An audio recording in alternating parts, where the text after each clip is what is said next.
Queimadas é um município localizado a cerca de 300 quilômetros da capital do estado da Bahia, Salvador.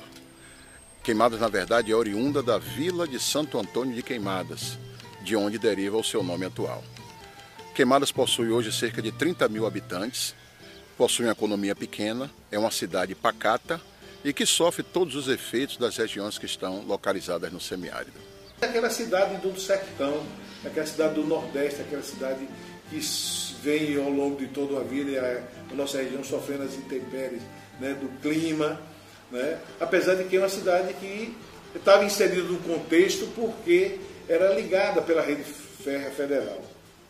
Está aqui a cidade do sertão e talvez Queimadas e Tucano sejam as duas cidades onde Lampião esteve mais próximo do litoral, mais próximo do mar da Bahia, né, Tucano e Queimadas. Porque daí para trás, aqui atrás nós somos o portal de entrada do Sertão de Canudos. No dia 22 de dezembro de 1929, vai entrar definitivamente na história de Queimadas de forma trágica. É nesse local onde Lampião, proveniente de Cansanção, uma cidade próxima que faz limite com Queimadas, onde ele houver aterrorizado a população e praticado toda a sorte de desatinos, atravessa o rio Itapicuru, que está aqui às suas margens, para invadir o município. Isso acontece por volta de 3 horas da tarde e a cidade está completamente despreparada. Como ele havia cortado os fios do telégrafo em Cansanção, não se tinha notícia do que estava acontecendo na cidade vizinha. Nós estamos falando, logicamente, de um período em que todas as dificuldades logísticas eram acentuadas. Não existia um transporte adequado, não existiam estradas, como se dizia no tempo, carroçáveis, não existia meios de comunicação, era servido apenas do telégrafo, o que facilitava com que esses grupos de bandidos, ao chegarem em qualquer local, de imediato, eles poderiam dominar a população.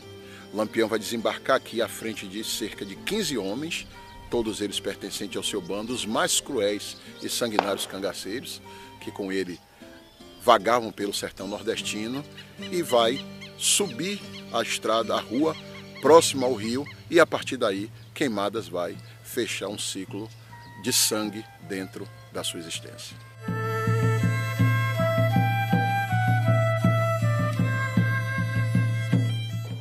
Depois de desembarcar do rio Itapicuru, Lampião, após abordar as pessoas, ele se destina aqui à Praça Central de Queimadas para executar a parte mais importante do plano dele, qual seja, dominar a força policial que se encontrava na cidade.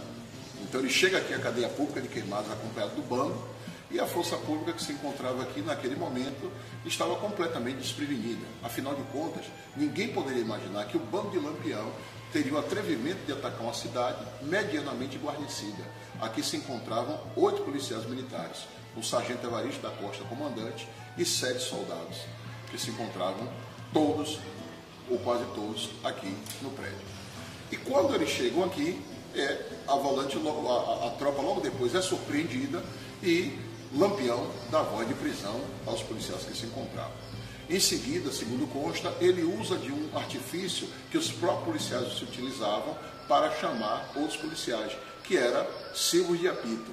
E os policiais que se encontravam na redondeza, imaginando que deveria haver alguma necessidade, eles acorrem para cá e imediatamente eles são também rendidos.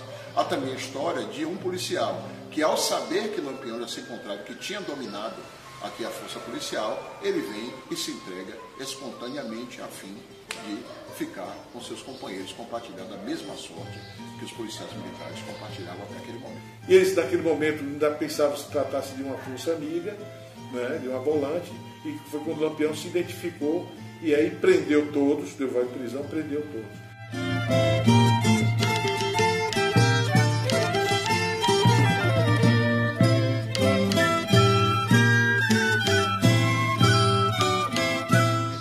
O sargento Evaristo, após ser surpreendido, tendo sua tropa toda rendida e presa no interior do quartel, logicamente ele se transforma num objeto de manipulação do bando.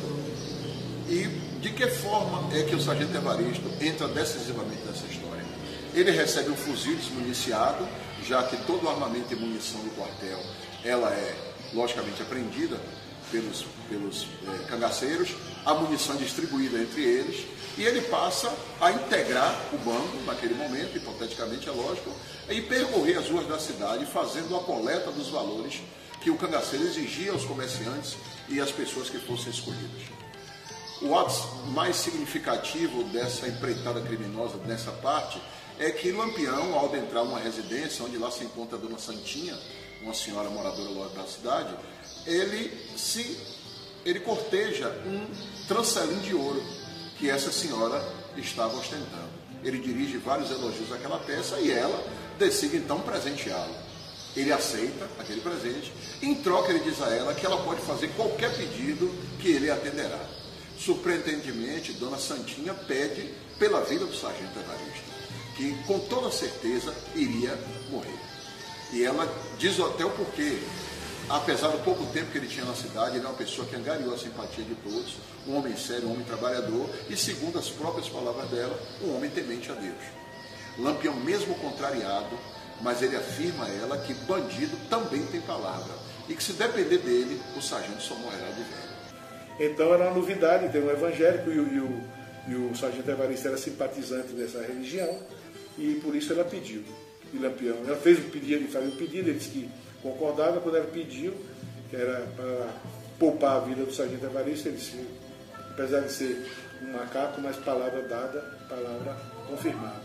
Tá certo? Então foi nessa situação que o Evaristo sobreviveu aí a essa situação e viveu o resto de sua vida, de longa vida, aproximadamente 100 anos, ele viveu aqui na cidade de Santa Luz. Após essa coleta, Lampião inclusive avisa que irá cometer um desatino, segundo as próprias palavras dele, no quartel, e se dirige à Praça Central, aqui no prédio onde nós estamos, na cadeia pública de Queimadas. Chegando aqui, ele retira um a um os policiais militares que estão presos, manda que eles saiam do prédio e na calçada em frente ao prédio, ele manda que cada um deles desabotoe a perneira. Era uma peça do uniforme que era utilizada antigamente.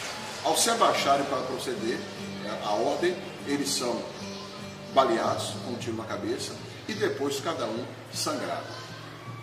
A história registra que os autores desses sangramentos Volta Seca, o bandido que não portava mais do que 15 anos naquela época. E ele mata os policiais com requinte de crueldade. Existem várias lendas em que ele bebeu o sangue de alguns policiais, em que ele lambeu um punhal que foi o objeto, né, das execuções. A verdade é que ele diretamente contribuiu para a morte de muitos deles. No outro dia que terminou a festa, veio e matou 7 soldados, né? E deitou e rolou aqui. Chegou aqui, nesse quartel aí, mandava o soldado agachar, faz amarrar, chama botina, né? Quando eles agachavam, ele no ouvido. A execução não foi no interior do quartel. A execução foi na via pública, no passeio público do quartel. E ao chegar, Lampião estava com mais alguns jagunços ali perto, ele mandava que o policial tirasse a caneleira, né? A caneleira que substituiu o coturno, o alto coturno, e naquele gesto que eles se baixavam para tirar a caneleira, eles atiravam na cabeça e sangravam, né? E nesse momento, o soldado Aristides Gomes de Souza, né, ele enfrentou o Lampião. Ele chamou para o duelo, chamou de covarde, né, e se surgiu. E Lampião disse, eu só vou lhe matar porque você é um inimigo, você é um macaco, que chamava ele de macaco, mas você é muito homem. Só que está do lado contrário, eu vou lhe matar. E esse Aristides hoje dá impressa seu nome heróico ao pelotão aqui, sediado aqui no município de Queimadas.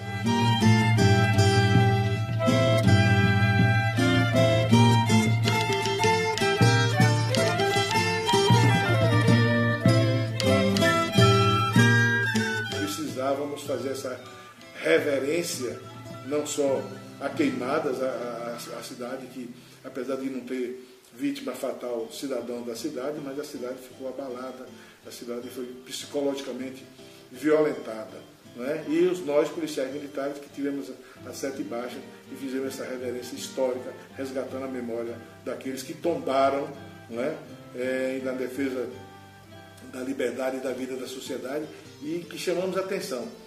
Eram policiais que vieram de Pernambuco, contratados.